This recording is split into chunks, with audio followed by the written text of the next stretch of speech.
అందరికీ నమస్కారం. రామేశ్వరం ఈ పేరు వినగానే మనందరికీ ఓ పుణ్యక్షేత్రం గుర్తొస్తుంది కదూ. కాని ఈ పేరు వెనుక ఓ గొప్ప కథ, ఓ లోతైన పాఠం దాగుంది.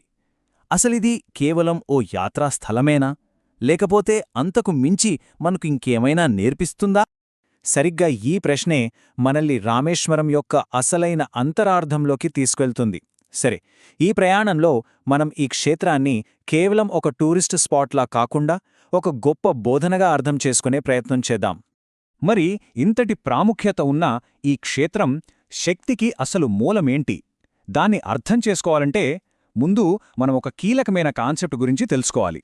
జ్యోతిర్లింగం వినడానికి సింపుల్గా ఉన్నా ఈ మాటలో చాలా శక్తి ఉంది. చూడండి, సాధారణంగా మనం ఆలయాల్లో చూసే లింగాలు మనుషుల చేత ప్రతిష్ఠించబడినది.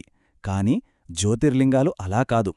శివపురాణం ప్రకారం సాక్షాత్తు శివుని అనంతమైన శక్తి ఒక దివ్యమైన కాంతి స్తంభం రూపంలో భూమిమీద స్వయంగా వ్యక్తమైన 12 ప్రదేశాలే ఈ జ్యోతిర్లింగాలన్నమాట. ఇంకోలా చెప్పాలంటే ఈ జ్యోతిర్లింగాలు అనేవి మనుషులు తయారు చేసినవి కావు. అవి భూమిమీద శివుడి శక్తికి డైరెక్ట్ అడ్రస్సులాంటివి. అందుకే వాటికంతటి సాటిలేని పవిత్రత ఉంటుంది. మరి ఇంతటి శక్తివంతమైన క్షేత్రానికి మన రామాయణానికి సంబంధం ఎలా కుదిరింది? ఇక్కడే అసలు కథ మొదలవుతుంది. ఆ లంకాయుద్ధం తర్వాత శ్రీరాముడి చర్యలే ఈ ఆలయం పుట్టుకకు ఎలా దారితీశాయో చూద్దాం పదండి. ఇక్కడే కథ ఒక కీలకమైన మలుపు తీసుకుంటుంది. రాక్షసరాజైన రావణుణ్ణి రాముడు సంహరించాడు కదా, అయితే రావణుడు బ్రాహ్మణుడు కూడా. దాంతో రాముడికి బ్రహ్మహత్యా దోషం అనే మహాపాపం చుట్టుకుంటుంది. ఆ భయంకరమైన దోషం పోవాలంటే ఒకటే మార్గం, శివుణ్ణి పూజించడం. అందుకోసం ఒక పవిత్రమైన లింగాన్ని తీసుకురమ్మని హనుమంతుణ్ణి కైలాస పర్వతానికి పంపించాడు శ్రీరాముడు. కాని ఇక్కడే ఒక చిన్న సమస్య వచ్చింది. లింగాన్ని ప్రతిష్ఠించడానికి నిర్ణయించిన శుభముహూర్తం దగ్గర పడుతోంది. కాని హనుమంతుడి రాక ఆలస్యమైంది. మరి ఇప్పుడు ఏం చెయ్యాలి? ముహూర్తం దాటిపోతోంది. ఈ నాటకీయ పరిస్థితికి దొరికిన పరిష్కారం ఏంటి? ఆ పరిష్కారం వెనుకొన్న ఆ శక్తివంతమైన సందేశమేంటో ఇప్పుడు చూద్దాం.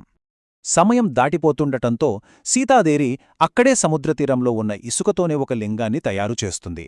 శ్రీరాముడు ఆ ఇసుక లింగాన్నే ప్రతిష్ఠించి పూజ చేస్తాడు. ఆ లింగమే ఈరోజు మనం చూస్తున్న రామనాథస్వామి. సరిగ్గా అప్పుడే హనుమంతుడు కైలాసం నుంచి తెచ్చిన ఆ శివలింగంతో తిరిగి వస్తాడు. ఆ క్షణంలో రాముడు తీసుకున్న నిర్ణయం నిజంగా అద్భుతం. హనుమంతుడి భక్తిని, శ్రమను గౌరవిస్తూ అతను తెచ్చిన లింగాన్ని కూడా ప్రధాన లింగం పక్కనే ప్రతిష్ఠించాడు. దానికి విశ్వనాథులింగం అని పేరుపెట్టాడు. అంతేకాదు, ఓ అద్భుతమైన ఆజ్ఞ కూడా ఇచ్చాడు. భక్తులు నా లింగాన్ని పూజించే ముందు హనుమంతుడు తెచ్చిన లింగాన్నే పూజించాలి అని. ఇది ఒక భక్తుడికి దేవుడిచ్చిన ఎంత గొప్ప గౌరవం! ఈ ఒక్క సంఘటనలో చాలా లోతైన అర్థాలున్నాయి. చూడండి, విష్ణువు అవతారమైన రాముడు స్వయంగా శివుణ్ణి పూజించడం, ఇది శైవం వైష్ణవం రెండూ ఒకటే అని చెప్పే ఐక్యతకు చిహ్నం. కాని అంతకన్నా ముఖ్యమైన సందేశం ఇంకోటుంది. అదేంటంటే ధర్మమనేది సర్వోన్నతమైనది. సాక్షాత్తు దేవుడైనా సరే ధర్మానికి కట్టుబడి ఉండాల్సిందే అని ఈ సంఘటన నిరూపిస్తుంది. సరే, ఇప్పటిదాకా మనం కథ తెలుసుకున్నాం. ఇప్పుడు ఆ పురాణ కథ ఈరోజు మనం చూసే ఆలయ నిర్మాణంలో, అక్కడి ఆచారాల్లో ఎలా ప్రతిబింబిస్తోందో చూద్దాం. ఈ ఆలయంలోకి అడుగు పెట్టగానే మనల్ని కట్టిపడేసే ఓ అద్భుతం ఉంది. అదేంటో తెలుసా? 1000కి పైగా ఉండే స్తంభాలు. ఈ ప్రపంచ ప్రసిద్ధిగాంచిన నడవలు, వాటి స్తంభాలు చూడ్డానికి అనంతంగా సాగిపోతున్నట్లనిపిస్తాయి. వాటి మధ్యలో నడుస్తుంటే భక్తులను నేరుగా దైవం వైపు నడిపిస్తున్నాయా అన్న ఫీలింగ్ కలుగుతుంది. ఇక ఆలయ ప్రాంగణంలో కనిపించే మరో అద్భుతం 22 పవిత్ర జలవనరులు. వీటినే తీర్థాలు అని పిలుస్తారు. కాని ఇవి కేవలం నీటి గుండాలు అనుకుంటే పొరపాటే. ఈ 22 తీర్థాలలో ప్రతి ఒక్కటీ కూడా ప్రాయశ్చిత్త ప్రయాణంలో వేసే ఒక్కొక్క అడుగును సూచిస్తుంది. యాత్రికుల కర్మలను శుద్ధిచేసే శక్తి వీటికుందని నమ్ముతారు. ఇంతకీ రామేశ్వరం వెళ్లే యాత్రికులు పాటించే ఆచారమేంటి? ఆ మార్గం ఎలా ఉంటుంది? అది పూర్తిగా శుద్ధి అనే ఒకే ఒక్క భావనతో ముడిపడి ఉంది. ఇది ఒక 3 దశల ఆధ్యాత్మిక ప్రక్రియ. మొదటి అడుగు సముద్ర స్నానం. ఇది మనలోని అహంకారాన్ని కడిగేయడానికి. ఇక రెండవ అడుగు ఆలయంలోని ఆ 22 తీర్థాలలో స్నానం చేయడం. ఇది మన గత కర్మలను శుద్ధి చేయడానికి. ఇక చివరిగా మూడవ అడుగు ఇలా పూర్తిగా శుద్ధి అయ్యాక అప్పుడు ఆధ్యాత్మికంగా సిద్ధమై గర్భగుడిని సమీపించాలి. అందుకే మన హిందూ ధర్మంలో ఒక బలమైన నమ్మటమేర్పడింది.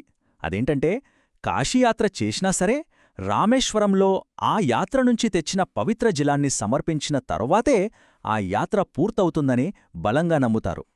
ముగింపుగా ఒక్కసారి ఆలోచిద్దాం. సాక్షాత్తూ దేవుడి అవతారమైన రాముడే ధర్మాన్ని అనుసరించడానికి, ప్రాయశ్చిత్తం చేసుకోడానికి మరో దైవస్వరూపాన్ని పూజించాల్సి వచ్చింది. మరి ఇది మన జీవితంలో వినయం, బాధ్యత ఎంత ముఖ్యమో చెప్పడం లేదా? ఒక్కసారి ఆలోచించండి.